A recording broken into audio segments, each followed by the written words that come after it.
موت مقدر ہے بھائیو، چلے جانا ہے، ہر کوئی چلا جاتا ہے۔ ماں باپ کا مر جانا بہت بڑا صدمہ ہے۔ صدمے تو لوگ بھول جاتے ہیں، نقصان بہت بڑا ہے، اس نقصان کی تلافی کوئی نہیں۔ یہ ایسا نقصان ہے ساری دنیا کے خزانے مل کر اس کی تلافی نہیں کرتے۔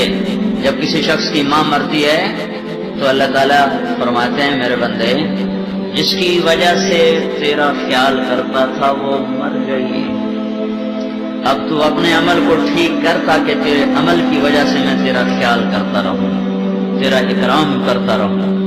یہ مائیں ایسی چیز ہے، باپ ایسی چیز ہے، لا تقل لہما اف۔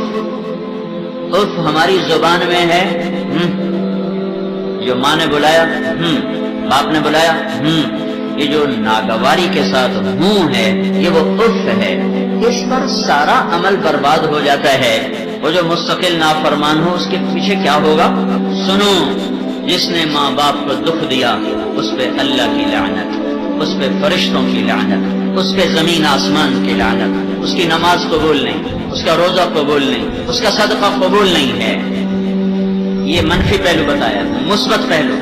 ہمارے نبی جنت میں تشریف لے، آپ نے قرآن کی تلاوت سنی، آواز آ رہی ساری جنت۔ آپ نے کہا یہ کون تلاوت کر رہا ہے، کس کی آواز ہے؟ کہا جی نعمان بن حارثہ رضی اللہ عنہ۔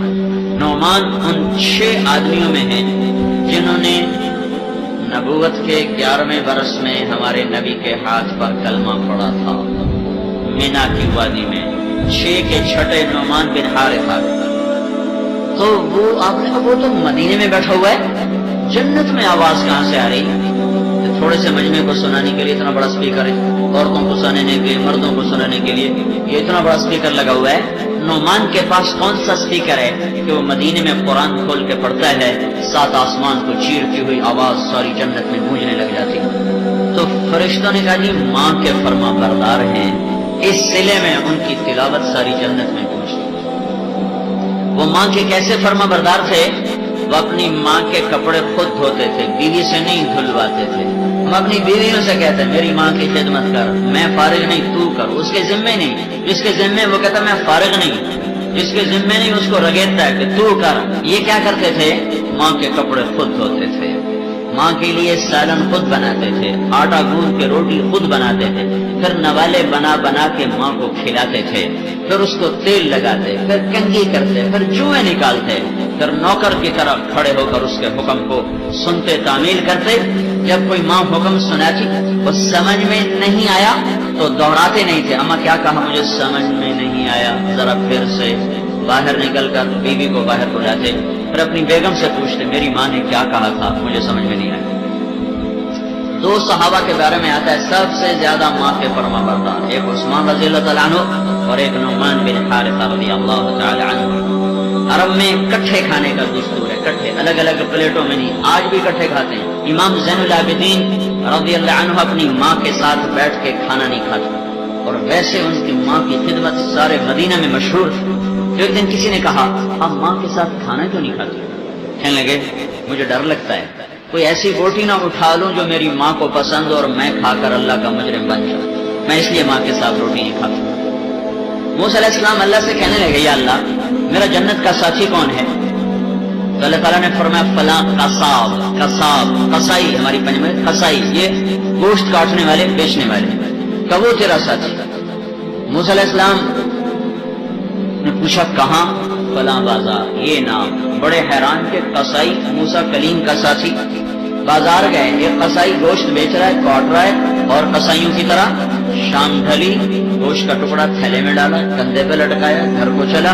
موسیٰ علیہ السلام ساتھ ہو لیے۔ جب وہ گھر میں جانے لگا میں آ جاؤں، اس نے پہچانا نہیں، کہا آ جاؤ۔ دونوں اندر، اس نے جا کے گوشت کاٹا، ہانڈی پہ دھرا، ہانڈی کو چولہے پہ دھرا اور اس کو پکانا شروع کیا، پھر آٹا گوندا، روٹی پکائی، سالن پکایا، تھالی میں ڈالا، اٹھا کر ایک عورت لیٹی ہوئی تھی بالکل بوڑھی ضعیف، اس کو کندھے کا آسرا دے کے بٹھا کر نوالے بنا بنا کے اس کے منہ میں ڈالتا رہا۔ جب وہ اس نے کا پیٹ بھرا تو اس نے اشارہ کیا بس، تو اس نے اس کا منہ صاف کیا، اس کو لٹانے لگا تو وہ بڑبڑانے لگا۔ موسیٰ علیہ السلام نے فرمایا یہ کون ہے؟ کہ یہ میری ماں ہے، میں صبح جب دکان پہ جاتا ہوں تو اس کے سارے کام کر کے جاتا ہوں، جب آتا ہوں تو پہلے اس کی خدمت کرتا ہوں، پھر اپنے بچوں کو دیکھتا ہوں، تو موسیٰ علیہ السلام نے فرمایا یہ کچھ کہہ رہی تھی جب تم اس کو لٹا رہے تھے. کہا جی یہ ماں ہے، مائیں تو ماں ہی ہوتی ہیں، ماں تو ماں ہی ہوتی ہے. جب بھی اس کی خدمت کرتا ہوں تو یہ شروع ہو جاتی ہے اللہ جنت میں تجھے موسیٰ کا ساتھی بنائے. بھلا میں کہاں اور موسیٰ کہاں؟ میں کہاں، کتنے موسیٰ کتنے کسائی ہے. یہ ماں ہے بھائی، یہ ماں ہے. جب یہ ماں باپ جب مر جاتے ہیں تو یہ وہ سرمایہ ہے جس کی کوئی واپسی نہیں ہے. مر تو سب نہیں جانا ہے، ہوش کا مقام ہے، کوئی نہیں ٹھہرا، ہر ایک کے لیے یہاں جانا ہی طے ہے.